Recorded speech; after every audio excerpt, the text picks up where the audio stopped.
모형을 보면서 설명드리겠습니다. 원래 척추뼈는 연속성을 가진 뼈의 집합체로 구성되어 있고 이 앞뒤를 인대가 잡아주는 역할을 하고 있습니다. 이 연속성이 무너지면서 뼈가 앞으로 밀려져 나온 상태를 우리가 척추 전방 전이증이라고 합니다. 그렇다면 척추 전방 전이증은 어떤 영향을 주게 될까요? 척추뼈가 앞으로 나온 것 자체로는 문제가 되지 않습니다. 하지만 이러한 과정에서 여기에 보이는 신경이 나오는 통로가 좁아지게 됩니다.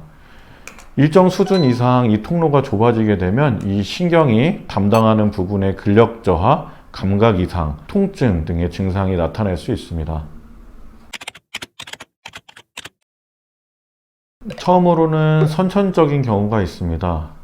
태어나면서부터 척추뼈의 기형적인 부분으로 인한 전방 전이증이 있을 수도 있으며 보통의 경우 치료를 요할 정도로 증상이 심한 경우가 적습니다. 다음으로는 가장 많은 사례로 퇴행성 변화에 의한 전방 전이증이 있으며 척추뼈의 가장 약한 부분의 골절로 인한 분리성 전방 전이증도 있습니다.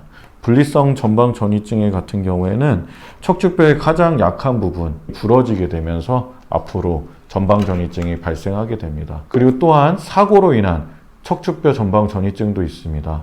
각 유형 및 정도에 따라 치료 방법이 정립되어 있으며 이에 따라 치료를 하고 있습니다.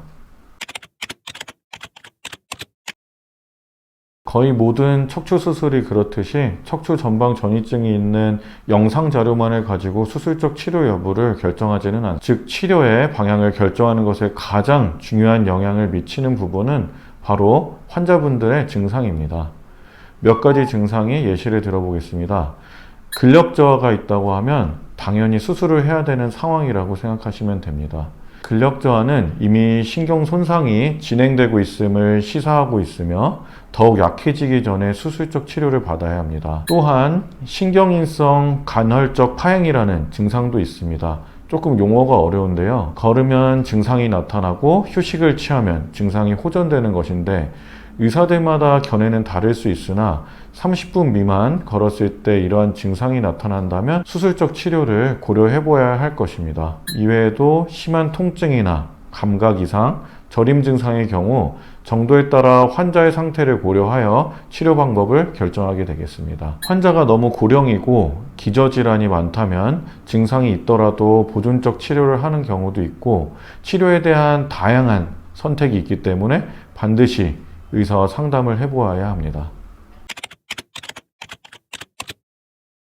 가끔 환자분들이 많이 질문을 하십니다. 가끔 카이로프락틱과 같은 교정 운동이나 이런 것이 도움이 되는지 물어보시는 분들이 많은데요. 정답을 말씀드리면 그런 걸로 교정될 가능성은 거의 없다고 보시면 됩니다. 특히 지나친 광고에 주의해 주셨으면 합니다. 수십 년 살아오면서 잘못된 생활 습관 및 자세로 인해 발생하게 된 퇴행성 변화가 몇 번의 교정 운동으로 교정이 된다? 저는 말도 안 된다고 생각합니다. 실제 수술실에 들어가 수술을 해보면 더욱 자세히 알 수 있습니다. 전방 전이증이 심한 환자의 경우 후방 고정 유합술을 하는 경우가 있습니다. 뼈를 자르고 나서 나사를 받고 이렇게 하고도 교정이 쉽게 되지 않습니다. 따라서 척추 전방 전이증은 쉽고 빠르게 교정을 할 수 있는 상태라 볼 수는 없습니다.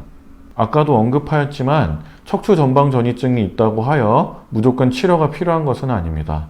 환자의 증상이 중요하기 때문에 척추 전방 전이증을 진단받았다고 해서 낙담할 필요는 없습니다. 척추 전방 전이증이 있더라도 올바른 생활습관 교정으로 충분히 더 심해지는 것을 막을 수 있습니다. 안 좋은 자세를 언급한다면 가장 많이 하는 양반다리가 있습니다. 이 자세는 각종 관절 및 허리에 무리를 주게 하는 자세로 피하는 것이 좋고 집에 자식 생활을 하고 계시다면 이것부터 모두 청산하는 것이 좋습니다.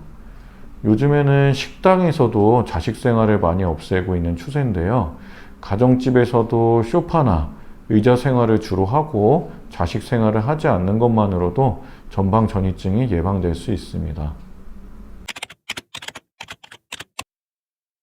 척추 전방 전이증으로 수술을 해야 된다면 여러 가지 수술 방법을 고려할 수 있습니다. 일단 척추전방전이증 수술을 결정하는 데 있어서 엑스레이 그리고 MRI를 확인하는 것이 가장 중요합니다. 엑스레이를 통해 실제 전방전이증으로 인한 척추뼈 불안정성이 있나를 확인해 봐야 합니다. 불안정성이란 엑스레이 찍어보시면 허리를 뭐 굽혔다가 폈다가 하면서 자세에 따라서 엑스레이를 찍는 경우가 있습니다. 이에 따라서 척추뼈가 전후방 움직임이 있을 경우를 불안정성이 있다고 볼 수 있는데요. 그런 상황이라면 인대 고정술이나 나사 고정 유합술을 고려해야 합니다. 물론 환자의 증상이 또한 중요하기도 하지만 보통의 경우 불안정성이 있는 뼈대를 안정성을 확보시켜주는 수술이 필요합니다. 만일 불안정성이 없는 척추 전방 전이증이라면 간단한 내시경 감압술이나 현미경을 사용한 미세절개 감압술도 고려될 수가 있습니다. 사실 수술을 결정하는 것이 이렇게 간단한 요인만으로 정하는 것은 아니지만 큰 틀에서 보면 이렇다는 것을 설명드렸습니다. 특히 전방전이증의 치료가 무조건 유합술, 나사 고정술만이 답이 아니라는 것을 알아가는 것이 위 질문의 포인트입니다. 올바른 수술을 할 수 있는 의사를 찾아가 올바른 수술을 받는 것이 중요합니다.